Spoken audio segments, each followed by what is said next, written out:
Meus irmãos, meus amigos, sejam bem-vindos a mais um vídeo dos Salmos, essa série que Deus colocou no meu coração para vir aqui estar estudando as Santas Escrituras com vocês. Sejam bem-vindos à paz do Senhor Jesus. E hoje no Salmo 68, na parte 4, na parte final, vamos fechar esse Salmo e vamos ver o que o Senhor tem para nos ensinar hoje nas Escrituras. Hoje nós vamos ler do versículo 24 ao versículo 35. Você que tem a sua Bíblia, já pega aí comigo e vamos ver o que o Senhor tem para nos dizer. Primeiro eu leio o Salmo inteiro com vocês, depois eu venho comentando o que o Senhor ministrou no meu coração. Vou ler na versão NVI, nova versão internacional, e vamos começar. Salmo 68, versículo 24 em diante.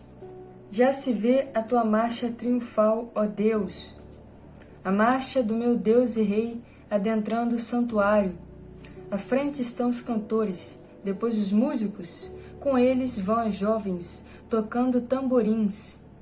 Bendigam a Deus na grande congregação, bendigam o Senhor, descendentes de Israel. Ali está a pequena tribo de Benjamim, a conduzi-los, os príncipes de Judá, acompanhados de suas tropas, e os príncipes de Zebulon e Naftali. A favor de vocês, manifeste Deus o seu poder. Mostra, ó Deus, o poder que já tens operado para conosco, por causa do teu templo em Jerusalém. Reste trarão presentes, repreende a fera entre os juncos, a manada de touros entre os bezerros das nações. Humilhados tragam barras de prata. Espalha as nações que têm prazer na guerra. Ricos tecidos venham do Egito. A Etiópia corra para Deus de mãos cheias. Cantem a Deus, reinos da terra.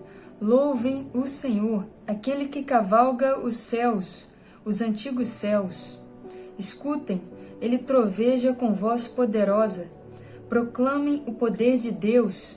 Sua majestade está sobre Israel. Seu poder está nas altas nuvens.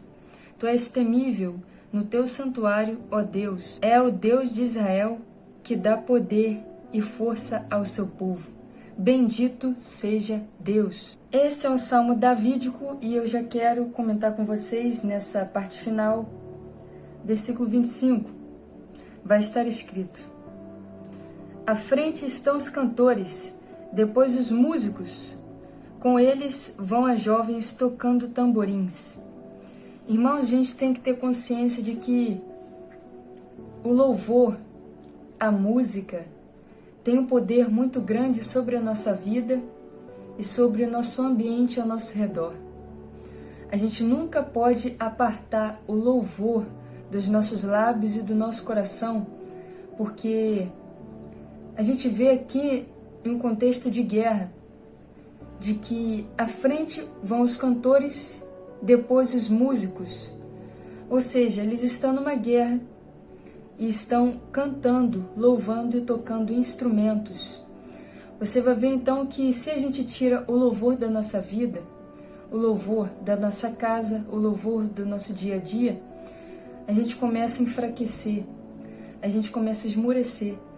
A gente começa a ficar triste, a ficar deprimido, a ficar confuso. Por quê? O louvor, a adoração a Deus, é uma arma muito forte na batalha. E Satanás quer tirar isso da nossa mente, causando distrações para nos confundir, para que nós venhamos a ficar distraídos das armas que Deus nos dá. Então nós não podemos apartar o louvor da nossa vida, porque o louvor traz a presença de Deus para o nosso meio e é uma arma de guerra muito forte contra o inimigo. Nós vencemos a batalha louvando, cantando louvores. Quando nós louvamos também, nós lembramos de quem é o nosso Deus. Os louvores trazem à memória as promessas de Deus para a nossa vida, promessas pessoais e promessas da Bíblia. Nós louvamos um Deus vivo.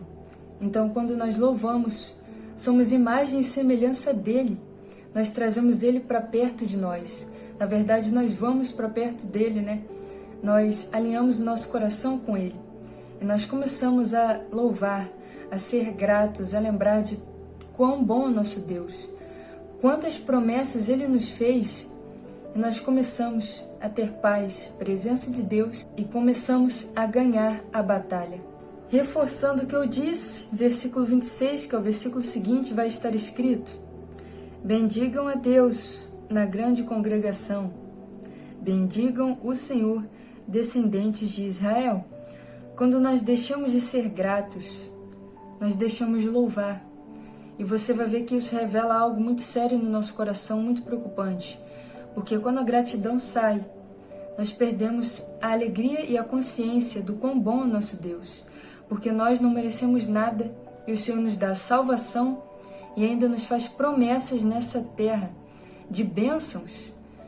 Quer dizer, nós não merecemos nada e Ele é tão grande, e Ele cuida tão bem da gente. Ele nos fez sua imagem e semelhança e foi atrás de nós, mesmo nós sendo os pecadores, os errantes, os traidores. Ele decidiu descer pela nossa vida. Claro que a gente sempre quer se vitimizar.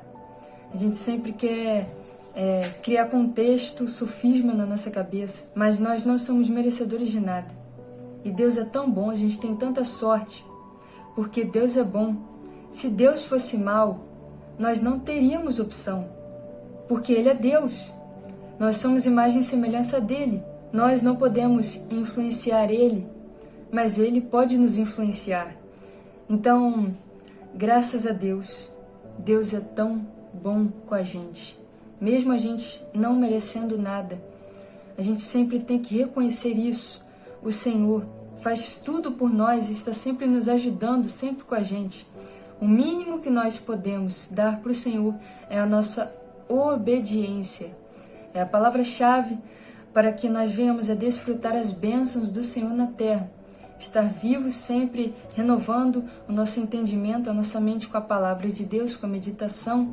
Romanos 12:2, não vos conformeis com esse mundo, mas transformai-vos pela renovação da sua mente, da vossa mente, do nosso entendimento. Como que nós renovamos, nos transformamos e renovamos o nosso entendimento? Através da meditação da palavra de Deus, o que o Senhor falou para Josué. Josué, medita no livro desta lei dia e noite.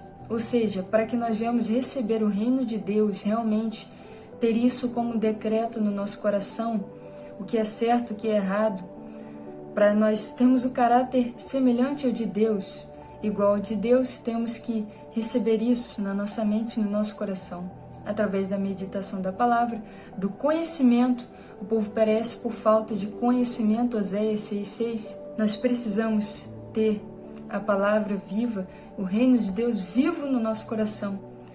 E a única forma para nós termos isso é através da palavra. E através da palavra nós recebemos a fé.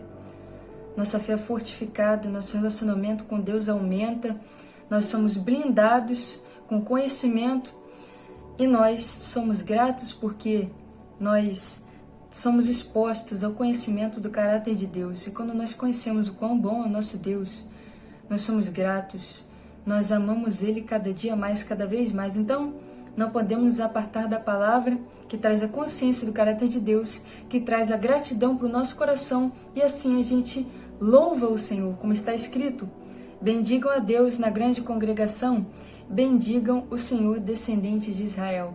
Assim nós temos alegria, paz e felicidade dentro do nosso ser. Versículo 27, próximo versículo que eu quero comentar com vocês, vai estar escrito: ali está a pequena tribo de Benjamim a conduzi-los, só até aqui, a partir do versículo. Se você se acha pequeno para o chamado que Deus tem na sua vida, se você acha que não é capaz, tenha certeza de que você não é capaz mesmo. Porque o Senhor, Ele não pega os capazes, Ele capacita aquele que Ele escolhe. E lendo essa passagem eu me lembrei da passagem onde o Senhor chama Gideão e chama ele de forte, guerreiro, valente. Juízes 6, versículo 12. Então o anjo do Senhor apareceu a Gideão e lhe disse: o Senhor está com você, poderoso guerreiro.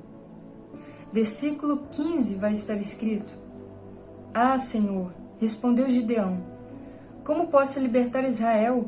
Meu clã é o menos importante de Manassés e eu sou o menor da minha família. Você vai ver que Gideão não se sente capacitado. Ele pode até ter várias barreiras, como timidez, como a preocupação no falar, no como agir. Ele se acha incapaz. E ele tem muitas barreiras na mente dele. E ele acha que não vai conseguir. Mas o Senhor já disse no começo que ele é um forte guerreiro.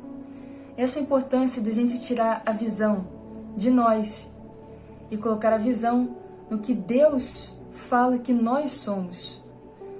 O Senhor, Ele nos conhece melhor do que a gente mesmo. O Senhor conhece as nossas capacidades, capacidades que talvez não sejam afloradas ainda, mas com o poder dEle, com a busca da presença do Senhor, essas capacidades, elas nascem, elas brotam. E o Senhor cria situações difíceis, provações, perseguições, para que isso seja aflorado dentro de nosso ser, através da indignação com o pecado, através do amor de Deus e através do poder, a unção do Senhor. Então nós temos que focar sempre no que Deus fala quem nós somos. Porque o Senhor, mais uma vez eu digo, não pega ninguém que já é capacitado na sua própria carne, mas Ele capacita no Espírito quem Ele chamou, com um chamado especial na presença dEle. Então nós não temos essa obrigação de já ser capacitados, mas o Senhor nos capacita de acordo com a obediência que nós temos ao chamado dEle. Então, se você não se sente capacitado, se sente o menor, apenas obedeça à voz do Senhor, porque o Senhor, Ele nos garante. Nós vamos ser capacitados na caminhada, porque nós vamos ter um relacionamento com Ele, ser vivificados e fortificados no Espírito e ser capacitados no Espírito, não na carne. Porque os que já são capacitados na carne são convencidos, não precisam ser dependentes de Deus, e não é isso que Deus quer. Deus quer servos dependentes dEle, do seu amor e da sua graça. Essa é a essência do Evangelho, do nosso relacionamento com Deus na caminhada. Precisamos ser dependentes do Senhor em todo o tempo. Versículo 28 vai estar escrito: a favor de vocês, manifeste Deus o seu poder. Mostra, ó Deus, o poder que já tens operado para conosco. Aqui a gente vê como se fosse uma oração. Essa primeira parte vai ter uma declaração, na verdade. A favor de vocês, manifeste Deus o seu poder. Isso é uma declaração, uma profecia, porque os nossos lábios têm o poder de abençoar e de amaldiçoar. Então você vai ver o salmista usando o poder das palavras, o poder da boca dele para abençoar, profetizar, talvez até sobre os filhos, sobre os mais novos da tribo, sobre os mais novos do povo de Israel, sobre todo o povo.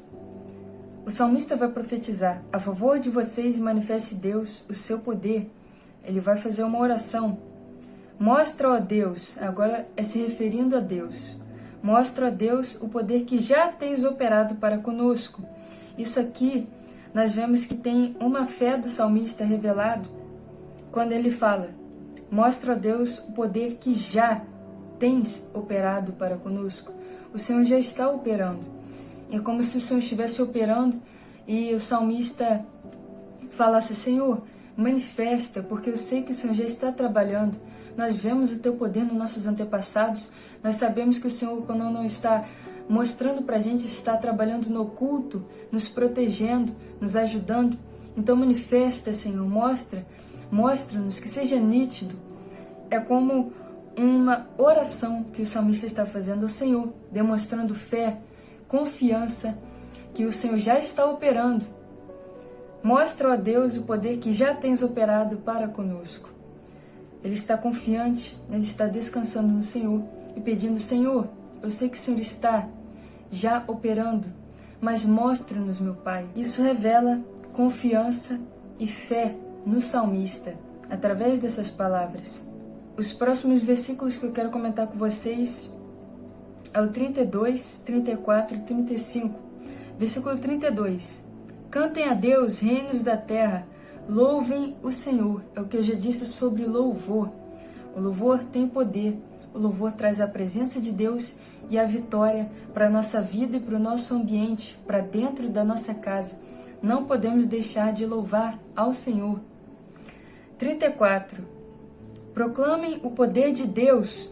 Sua majestade está sobre Israel. Seu poder está nas altas nuvens. Aqui nós podemos ver que o salmista está nos instigando a ser testemunhas do poder de Deus. Testemunhar, proclamar, pregar o evangelho, evangelizar, falar de tudo que Deus tem feito e fez por nós. Proclamem o poder de Deus. Nós somos os mensageiros do Senhor. Precisamos proclamar a mensagem para aqueles que precisam ouvir, porque a palavra ela tem poder de trazer vida, ainda mais quando nós temos o Espírito Santo de Deus conosco. Então nós não podemos ter medo, não tenha medo, porque o Senhor está conosco.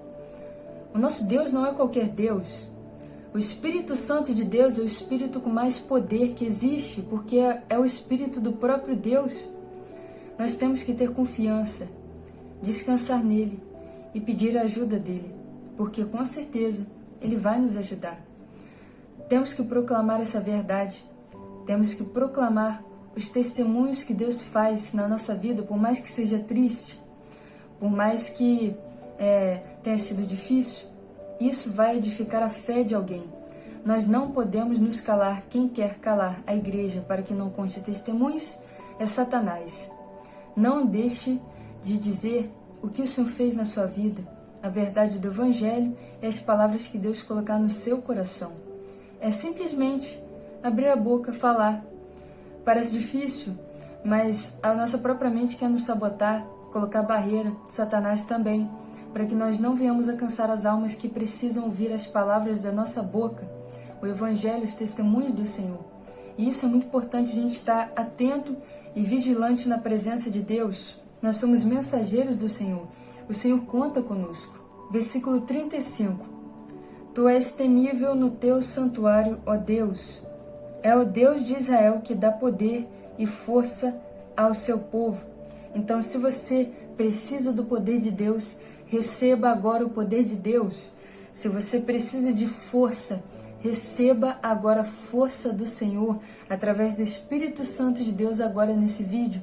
Eu também preciso, isso também é uma palavra para a minha vida, porque nós enfrentamos batalhas que muitas vezes deixam a gente cansado, fadigado.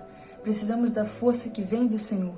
Essa força eu profetizei sobre a nossa vida agora, mas também precisamos mantê-la dentro de nós através da oração, da palavra, da meditação na palavra, porque nós não recebemos aquilo como verdade no nosso coração somente lendo uma vez e acabou.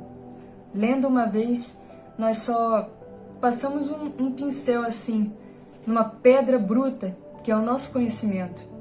Para aquilo entrar, nós precisamos meditar. Meditar a pensar o que o Senhor quer me dizer com isso, o que o Senhor Ele quis fazer nessa passagem, qual é a lição que eu posso tirar disso, o que o Senhor quis dizer com essa passagem. É assim que muitas vezes, na verdade todas as vezes, o Espírito Santo me dá revelações. Quando eu paro, eu leio a palavra e eu medito no que o Senhor está tentando transmitir para mim ali. Eu medito naquela passagem e eu penso, o que eu posso aprender nessa passagem? O que o Senhor quer me dizer? Começo a meditar, leio 1, 2, 3 vezes e assim o Senhor vai me explicando. O próprio Espírito Santo de Deus vai me explicando. O meu pai, ele chegou esses dias para mim e perguntou, Beatriz, você já leu a Bíblia inteira? Eu falei, eu acho que, não sei, eu acho que uma vez. Se eu li uma vez, eu acho que foi muito. Aí ele começou a rir, a gente começou a rir, e ele falou, é isso que eu ia te falar, porque não adianta você só passar o olho e dizer que leu a Bíblia toda. O importante é você meditar e aprender no que está escrito, porque depois que você lê sem meditar, você esquece tudo e não tem proveito nenhum. É só para dizer que você leu, Não vale a pena. O que importa é nós meditarmos na palavra de Deus e recebermos aquilo como verdade e com a revelação que Deus quer nos dar. Porque senão, de nada adianta. Por isso que Deus falou com Josué: Josué, medita no livro desta lei. O Senhor não falou, lê o livro dessa lei. O Senhor falou, medita no livro dessa lei de dia e de noite. Você vê que tem uma frequência, é dia, é noite. Josué tem que meditar. E nós estamos deixando cada vez mais de lado a meditação na palavra, para ficar no celular, para ficar nos nossos afazeres, para ficar em nossas ocupações, nas nossas responsabilidades. E é por isso que muitas vezes a angústia, a preocupação, o medo toma conta do nosso coração, porque tem um ditado que é bem verdade: mente vazia, oficina do diabo.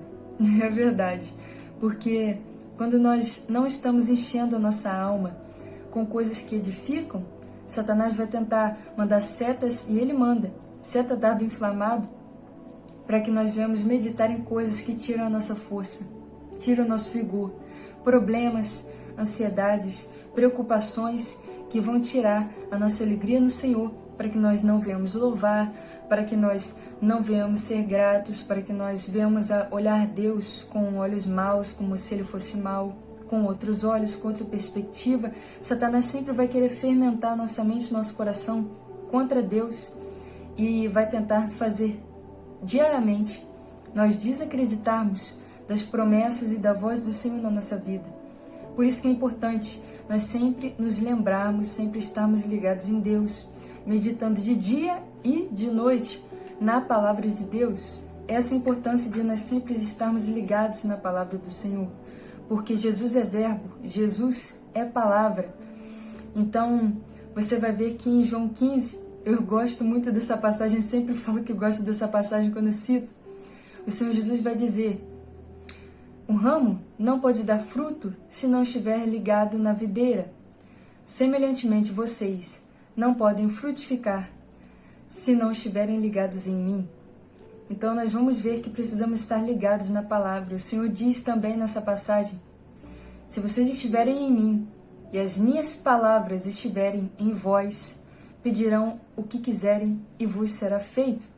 Você vai ver a importância da palavra. É a palavra que mantém viva a nossa fé. É a palavra que mantém viva a nossa consciência, a nossa ligação em Deus, o Espírito Santo de Deus na nossa vida. Precisamos sempre estar ligados na palavra. Não se distraia. Se organize, faça um cronograma, planeje sempre um tempo para a palavra de dia, de noite. Sempre que você puder, mesmo que você não abra a Bíblia, medite. Não deixe os pensamentos no automático. Toma o controle da tua mente e peça ajuda do Espírito Santo. Senhor, me ajuda a ter o controle da minha mente. Me ajuda a ter organização nos meus pensamentos. Me ajuda a ter controle nas minhas emoções, porque o Senhor se importa com cada detalhe na nossa vida. Deus é um Deus detalhista e Ele não vai nos deixar na mão. O Senhor vai nos ajudar. Meus irmãos, obrigado a você que ficou até esse ponto do vídeo comigo. Que Deus te abençoe, que Deus te guarde, que Deus te ilumine. Até o próximo vídeo. Que Deus te abençoe e fique na paz do Senhor Jesus.